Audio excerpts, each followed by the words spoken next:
আসসালামু আলাইকুম, সবাই কেমন আছো? আশা করি ভালো। তোমাদের ইস্টাত আপু আবারও হাজির হয়ে গেল আজকে একটা রেসিপি নিয়ে। আমি আজকে মিক্সড শাক রান্না করব ইচের শুটকি দিয়ে। এখানে আমি দেখতেই পাচ্ছ আগে থেকে কেটে পরিষ্কার করে নিয়ে নিছি শাকগুলা। এখানে আমি মিষ্টি কুমড়ার শাক দিচ্ছি, পুঁই শাক এবং থানকুনি পাতা।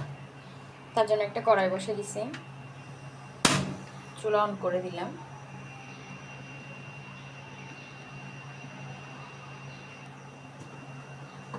কড়াই অলমোস্ট গরম হয়ে গেছে, এখন দিয়ে দিব আমি পরিমাণ মতো তেল।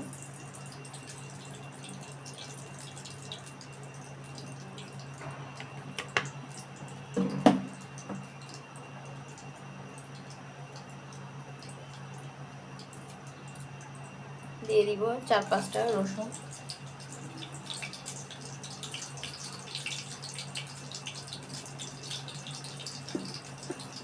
সাথে দিয়ে দিব একটা বড় সাইজের পেঁয়াজ কুচি,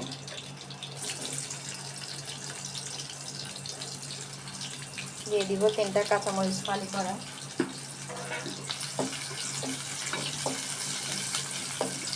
ভালোভাবে নাড়তে থাকবো।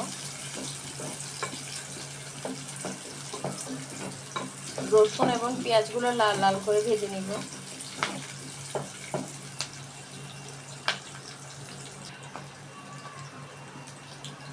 রসুনের কালার যখন চলে আসবে আমি এর ভিতর দিয়ে দিব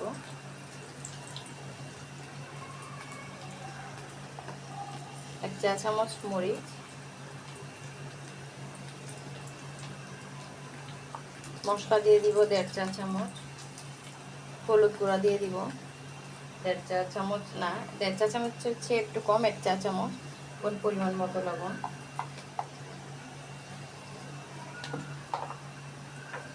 সাথে দিয়ে দিব অল্প পরিমাণ পানি।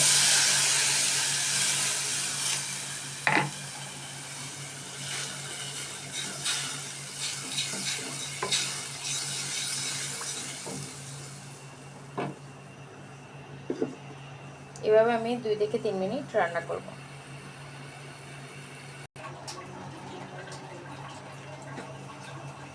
2 থেকে 3 মিনিট পর ফিরে এলাম।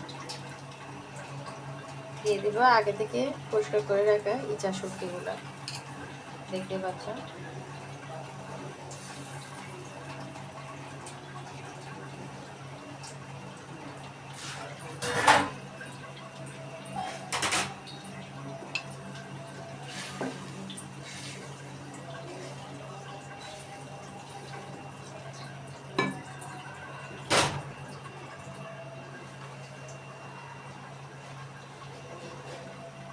পরিষ্কার করে রাখা কাটা শাকগুলো দিয়ে দিব।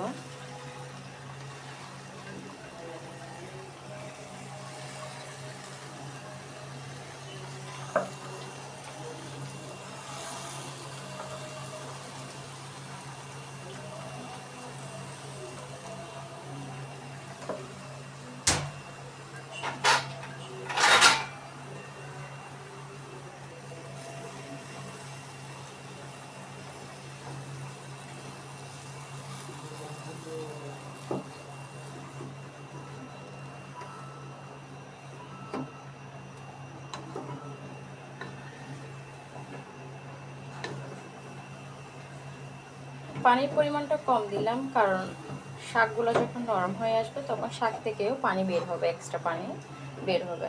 আপনারা জানেন পুঁই শাক থেকে পানি বের হয়।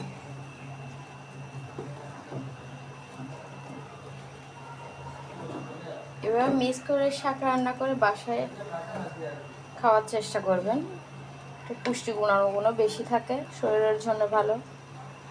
আপনারা তো জানেন থানকুনি পাতা আমাদের শরীরের জন্য কত ভালো, বিশেষত ডায়াবেটিক রোগীর জন্য। হজম প্রক্রিয়া ভালো রাখে থানকুনি পাতা। এখানে আমি 3 মিশালি শাক দিচ্ছি, আপনারা 5 মিশালি শাকও রান্না করতে পারেন, অন্যান্য শাকও ব্যবহার করতে পারেন, যেমন কি কফি শাক, তারপর লাউ শাক ব্যবহার করতে পারেন। এভাবে আমি রান্না করব 4 থেকে 5 মিনিট।